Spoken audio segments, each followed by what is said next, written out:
사무엘이 엘리 앞에서 여호와를 섬길 때에는 여호와의 말씀이 희귀하여 이상이 흔히 보이지 않았더라. 엘리의 눈이 점점 어두워 가서 잘 보지 못하는 그때에 그가 자기 처소에 누웠고 하나님의 등불은 아직 꺼지지 아니하였으며 사무엘은 하나님의 궤에 있는 여호와 전 안에 누웠더니 여호와께서 사무엘을 부르시는지라. 그가 대답하되 내가 여기 있나이다 하고. 아멘. 성경은 사무엘이 자라던 시대를 이렇게 묘사합니다. 그때에는 여호와의 말씀이 희귀하여 이상이 흔히 보이지 않았더라. 여호와의 말씀이 희귀하였다라는 말은 하나님이 말씀하지 않으셨다는 뜻이기도 하지만 사실 더 중요한 뜻은 하나님이 말씀하셔도 들을 사람이 없었다 하는 것입니다. 이스라엘은 제사장이 있었지만 하나님의 말씀을 듣지 못할 정도로 영적인 깊은 잠에 빠져 있었습니다. 엘리는 오랜 세월 제사장으로 섬겼지만 하나님의 뜻보다 사람의 눈과 종교적인 제도에 익숙해진 종교인이 되고 말았습니다. 그는 하나님의 말씀을 듣는 대신 현실에 순응하고 살아가면서 하나님이 부여하신 영적인 권위를 다 잃어버린 지도자로 전락해버리고 말았습니다. 물론 이스라엘 백성은 제사를 드렸고 제사장은 제사를 집례하긴 했지만 그들의 마음은 하나님으로부터 멀리 떠나 있었고 제사는 그저 형식이 되며 신앙은 관습이 되고 말았습니다. 이런 상황을 보여주기 위해 성경은 이렇게 말합니다.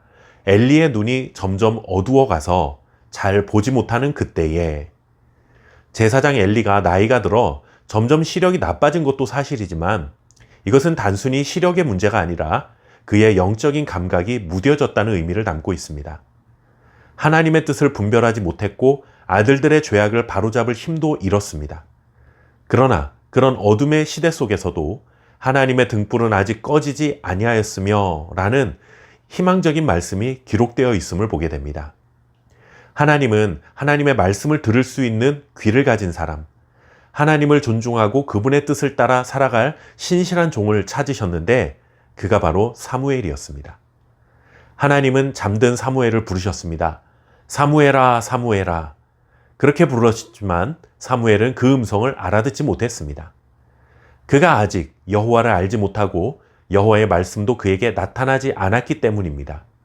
그래서 하나님은 사무엘을 꾸짖지 않으시고 사무엘이 알아차릴 수 있도록 3번이나 부르시며 사무엘을 기다리셨습니다.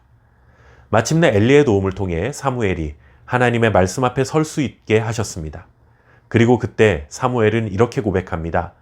여호와여 말씀하옵소서 주의 종이 듣겠나이다. 정말 짧은 한마디의 고백이었지만 하나님께서 너무나도 듣고 싶었던 고백이었습니다. 하나님이 말씀하셔도 듣지 않는 세상 속에서 하나님의 말씀을 듣겠다고 겸손히 무릎을 꿇고 고개 숙인 믿음의 사람을 하나님께서 얼마나 애타게 찾고 계셨겠습니까? 결국 이 짧은 한마디 고백은 사무엘의 인생을 바꾸어 놓았을 뿐만 아니라 영적인 어둠 속에 갇혔던 이스라엘의 한 줄기 새로운 희망의 빛을 비추는 놀라운 시작이 되었습니다. 하나님은 말을 잘하는 사람을 찾는 것이 아니라 하나님의 말씀을 잘 듣는 사람을 찾고 계십니다. 말씀을 듣고 순종하는 사람, 자신의 뜻보다 하나님의 뜻을 앞세우는 사람, 바로 그런 사람을 통해 하나님은 시대를 새롭게 하십니다. 우리의 모습을 한번 돌이켜봅니다. 나는 하나님 앞에서 말을 많이 하는 사람입니까? 아니면 하나님의 말씀을 많이 듣는 사람입니까?